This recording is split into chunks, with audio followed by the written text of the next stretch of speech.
సింహరాశి జూలై 23 నుండి ఆగస్టు 23 వరకు.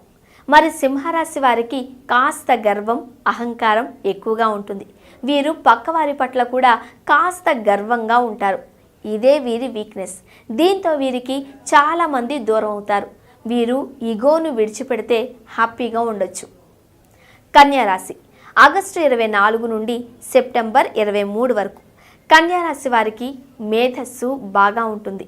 వీరు దేనిపైనైనా విశ్లేషణ చేయగలుగుతారు. ఇదే వీరి బలహీనత. ప్రతి సమస్యను తాము పరిష్కరించగలుగుతామనే ధీమాతో వీరుంటారు. కానీ చివరకు తమ సమస్యను తామే పరిష్కరించుకోలేని అయోమయ స్థితిలో పడతారు. ఇది కూడా వీరి వీక్నెస్సే.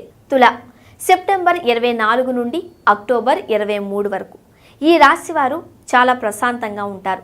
శాంతి కాముకులుగా ప్రవర్తిస్తారు. కానీ వీరికి షార్ట్ టెంపర్ ఎక్కువగా ఉంటుంది. వీరికి ఉన్నట్లుండి అప్పటికప్పుడే కోపం వస్తుంది. దీంతో సహనాన్ని కోల్పోతారు. అందరినీ దూరం చేసుకుంటారు. ఇది వీరి వీక్నెస్ పాయింట్.